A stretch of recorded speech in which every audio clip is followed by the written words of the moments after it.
Hi guys, I hope you all are doing great. हम लोग बात करें हमारे डेली करंट अफेयर सेशन की जो सुबह 4 बजे अवेलेबल हो जाता है हमारे दोनों चैनल्स पिनाकुलर फ्रंटियर आईएएस पर। आज की तारीख है 11 फरवरी 2023। दोनों चैनल्स को सब्सक्राइब करें, बेल आइकन को जरूर प्रेस करना है ताकि हमारी आने वाली हर वीडियो की नोटिफिकेशन आपको मिल सके। हमारी दो वेबसाइट्स हैं sscjlpnacle.com और baljeetdhaka.com। साथ ही साथ for daily videos, PDF and monthly magazine आप हमारे टेलीग्राम हैंडल्स फ्रंटियर आईएएस और एसएस जलपनेकल ऑनलाइन को ज्वाइन जरूर करें। स्टार्ट करेंगे प्रीवियस क्विज के साथ। मैंने आपसे पहला क्वेश्चन पूछा था, शक्तिशाली यूएस हाउस इंटेलिजेंस कमेटी के सदस्य के रूप में किसे नियुक्त किया गया है? करेक्ट आंसर था अमी बेरा।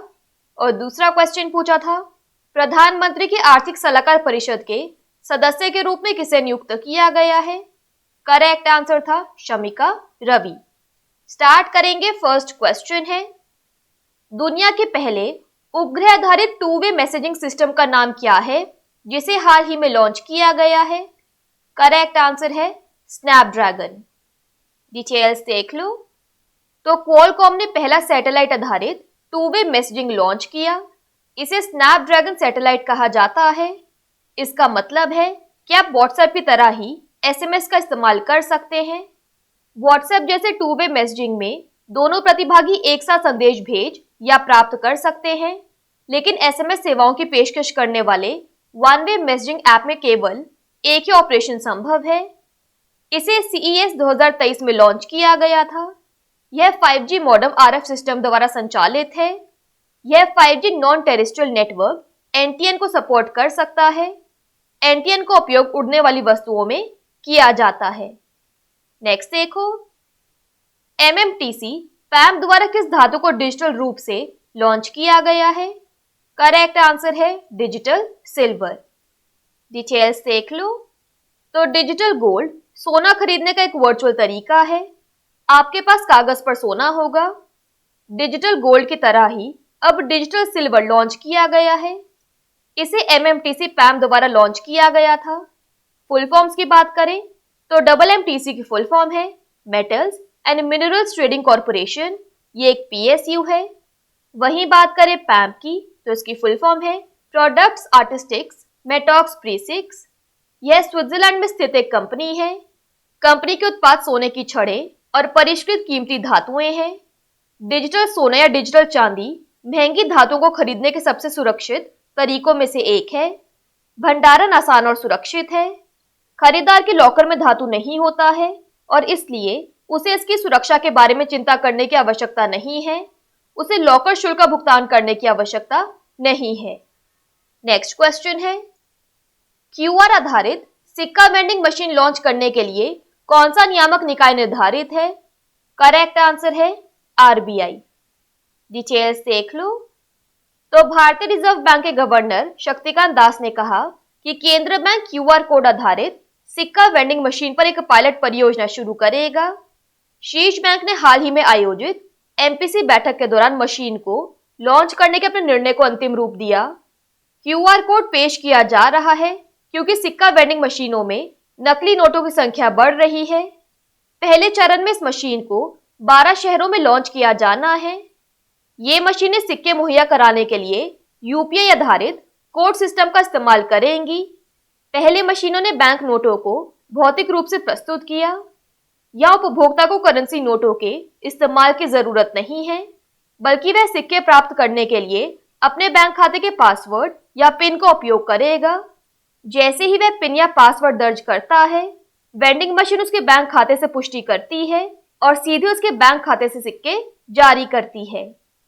नेक्स्ट देखो, संस्था YouGov ने हाल ही में किस प्रकार की आय पर एक रिपोर्ट जारी की है? करेक्ट आंसर है प्रयोज्य आय यानी डिस्पोजेबल इनकम। डिटेल्स देख लो। तो YouGov या UGOV एक अंतरराष्ट्रीय डेटा एनालिटिक्स फर्म है। यह UK में आधारित है। संगठन ने हाल ही में प्रयोज्य आय यानी डिस्पोजेबल इनकम पर एक रिपोर्ट जारी की। कर काटने के बाद जो आय नागरिकों के पास रहती है वह डिस्पोजेबल इनकम कहलाती है। यह रिपोर्ट कहती है कि 1/3 से अधिक शहरी भारतीय नागरिक दावा करते हैं कि उनकी डिस्पोजेबल इनकम में कमी आई है। अगले 12 महीनों में शहरी भारतीयों को अपनी बचत बढ़ानी है। उनका प्रमुख खर्चा स्वास्थ्य बीमा, आय का 26%, बचत 33% और भविष्य के लिए निवेश 21% खरीदना है। इनमें से ज्यादातर पेंशन से जुड़े शेयरों और योजनाओं में निवेश कर रहे हैं। शोध किए गए 18 बाजारों में से ब्रिटेन में सबसे ज्यादा गिरावट आई है। ब्रिटेन के बाद क्रमशः दूसरे और तीसरे स्थान पर इटली और पोलैंड थे। संगठन एशिया, यूरोप और ऑस्ट्रेलिया के आसपास काम करता है। नेक्स्ट देखो, फॉर्च्यून पत्रिका द्वारा किस कंपनी को विश्व की सबसे प्रशंसित कंपनियों की सूची में नामित किया गया है? करेक्ट आंसर है टाटा कंसल्टेंसी सर्विसेज। डिटेल्स देख लो। तो टाटा कंसल्टेंसी सर्विसेज टीसीएस को फॉर्च्यून पत्रिका की दुनिया की सबसे प्रशंसित कंपनियों की सूची में नामित किया गया है। कॉर्पोरेट प्रतिष्ठा के बैरोमीटर के रूप में माना जाता है। यह सूची दुनिया भर के व्यापार अधिकारियों, निदेशकों और विश्लेषकों के एक सर्वेक्षण पर आधारित है। कंपनियों का मूल्यांकन इनोवेशन, सामाजिक जिम्मेदारी, प्रबंधन की गुणवत्ता, वैश्विक प्रतिस्पर्धा, प्रतिभा प्रबंधन और उत्पादों सेवाओं की गुणवत्ता जैसे मानदंडों के आधार पर किया जाता है। टीसीएस ने अपने नवाचार, विकास और परिवर्तन पहल में दुनिया के कुछ सबसे बड़े निगमों के साथ भागीदारी की है। नेक्स्ट देखो, डिजिटल पारिस्थितिकी तंत्र को विकलांगों के अनुकूल बनाना शीर्षक वाली रिपोर्ट के अनुसार कौन सा ऐप पीडब्ल्यूडी के लिए भारत का सबसे सुलभ ऐप है? करेक्ट आंसर है व्हाट्सएप। डिटेल्स देख लो। तो विधि सेंटर फॉर लीगल पॉलिसी एक थिंक टैंक है जो कानूनी शोध करता है। संगठन ने हाल ही में भारत में सॉफ्टवेयर अनुप्रयोगों की लोकप्रियता पर एक रिपोर्ट जारी की। रिपोर्ट का शीर्षक है डिजिटल पारिस्थितिकी तंत्र को विकलांगों के अनुकूल बनाना। संगठन ने पाया है कि व्हाट्सएप विकलांग व्यक्तियों के लिए सबसे सुलभ ऐप है। संगठन ने विभिन्न श्रेणियों जैसे ई कॉमर्स, ऑनलाइन भुगतान, परिवहन, खाद्य वितरण आदि में आवेदनों का मूल्यांकन किया।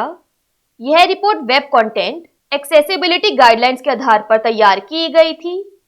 थिंक टैंक ने Ola, Uber, Telegram, Flipkart, Amazon, Zomato, Swiggy, Paytm, PhonePe आदि जैसे अन्य ऐप का भी ऑडिट किया। नेक्स्ट देखो, क्वाड देशों ने किस विषय पर क्वाड चैलेंज लॉन्च किया है? करेक्ट आंसर है साइबर। डिटेल्स देख लो। तो क्वाड देशों भारत, ऑस्ट्रेलिया, अमेरिका और जापान ने हाल ही में क्वाड साइबर चैलेंज लॉन्च किया है। मुख्य उद्देश्य 4 देशों में साइबर सुरक्षा में सुधार करना है। यह मूल रूप से एक प्रतियोगिता है। हिंद प्रशांत क्षेत्र यानी इंडो पैसिफिक रीजन का कोई भी इंटरनेट उपयोगकर्ता इस चुनौती में भाग ले सकता है। चुनौती को लागू करने में क्वाड में राष्ट्रीय सुरक्षा परिषद भारतीय प्रतिनिधि होगा। चुनौती का फोकस है multi factor authentication, routine security updates, identity check, passphrase को नियमित रूप से बदलना, फिशिंग की पहचान करना, ऑनलाइन स्कैम आदि। नेक्स्ट देखो, तुर्की के लोगों की मदद के लिए भारत सरकार ने कौन सा ऑपरेशन शुरू किया है? करेक्ट आंसर है ऑपरेशन दोस्त। डिटेल्स देख लो। तो तुर्की हाल ही में 7.8 रिक्टर भूकंप से प्रभावित हुआ था। भूकंप ने लोगों को गंभीर नुकसान पहुंचाया और विनाशकारी था। तुर्की के लोगों की मदद करने के लिए भारत ने ऑपरेशन दोस्त लॉन्च किया। तुर्की ने भारत के कदमों का स्वागत किया। भारतीय वायुसेना के C-17 ग्लोब मास्टर विमान को ऑपरेशन में लगाया गया है। मुश्किल वक्त में भारत तुर्की की मदद को याद करता है। 2021 में जब भारत कोविड से अत्यधिक प्रभावित था, तुर्की ने कोविड दवाओं से भरे 2 विमान भेजे अपने मित्र, और इसलिए ऑपरेशन दोस्त की मदद करने की बारी भारत की है। विमान में दवाएं, राहत सामग्री, एनडीआरएफ की टीमें आदि हैं। विमान ने भारत में हिंडन एयरबेस से अपनी यात्रा शुरू की। यह पश्चिमी कमान के तहत काम करता है और गाजियाबाद यूपी में स्थित है। यह एशिया का सबसे बड़ा हवाई अड्डा है। नेक्स्ट देखो, खबरों में रही बाइंड योजना किस मंत्रालय से जुड़ी है? करेक्ट आंसर है सूचना और प्रसारण मंत्रालय। डिटेल्स देख लो। सबसे पहले बाइंड की फुल फॉर्म है broadcasting infrastructure and network development. तो सूचना और प्रसारण मंत्रालय के अनुमानित 1100 करोड़ रुपए में से 600 करोड़ रुपए हाल ही में घोषित बाइंड योजना के लिए अलग रखा गया है। इस योजना का कुल परिव्यय 2500 करोड़ रुपए से अधिक है। इस योजना को उद्देश्य देश में सार्वजनिक क्षेत्र के प्रसारण को बढ़ावा देना है और अखिल भारतीय रेडियो एयर और दूरदर्शन डीडी सहित प्रसार भारती के बुनियादी ढांचे के विकास पर ध्यान केंद्रित करना है। लास्ट क्वेश्चन है आज के सेशन के लिए, कौन सा ग्रह सबसे अधिक चंद्रमा वाला ग्रह बन गया है? करेक्ट आंसर है बृहस्पति यानी जुपिटर। डिटेल्स देख लो। तो सौर मंडल में सबसे प्रसिद्ध चंद्रमाओं की लड़ाई जारी है। 2019 में शनि से अपनी बढ़त गंवाने के बाद बृहस्पति एक बार फिर से आगे निकल गया है। खगोलविदों ने हमारे सौर मंडल के सबसे बड़े ग्रह के चारों ओर कक्षा में पहले से अज्ञात 12 चंद्रमाओं की गिनती की है, जो ज्ञात कुल 92 लाते हैं और शनि को 83 की औसत गिनती के साथ धूल में छोड़ देते हैं।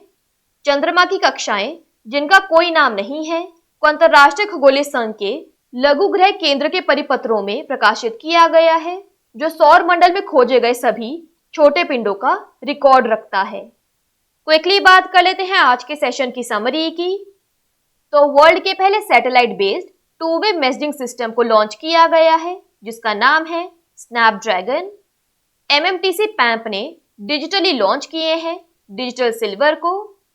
QR based coin vending machine को लॉन्च किया आरबीआई ने। ऑर्गेनाइजेशन यूजीओवी ने डिस्पोजेबल इनकम पर एक रिपोर्ट जारी की। फॉर्च्यून मैगजीन की वर्ल्ड की मोस्ट एडमायर्ड कंपनी लिस्ट में शामिल किया गया है टीसीएस को। Making the digital ecosystem disable friendly report के अनुसार इंडिया का most accessible app for PWD है व्हाट्सएप। क्वाड नेशंस ने क्वाड साइबर चैलेंज लॉन्च किया। तुर्की के लोगों की मदद करने के लिए इंडियन गवर्नमेंट ने ऑपरेशन दोस्त शुरू किया है। Bind scheme ministry of information and broadcasting से जुड़ी हुई है और मोस्ट मून्स वाला प्लैनेट बन गया है जुपिटर। बात कर लेते हैं आज के सेशन के क्विज फॉर द डे के। आपका पहला क्वेश्चन है, किस राज्य केंद्र शासित प्रदेश के बाल अधिकार निकाय ने व्हाट्सएप चैटबॉट सेवा बाल मित्र का अनावरण किया? और आपका दूसरा क्वेश्चन है, किस कंपनी ने हैवी ड्यूटी ट्रकों के लिए भारत की पहली हाइड्रोजन संचालित तकनीक का अनावरण किया? दोनों क्वेश्चंस हमारे प्रीवियस सेशन से हैं। इनके आंसर नहीं आएगा तो उनको चेक कर लेना। दोनों चैनल्स को सब्सक्राइब करें, बेल आइकन को जरूर प्रेस करना है ताकि हमारी आने वाली हर वीडियो की नोटिफिकेशन आपको मिल सके।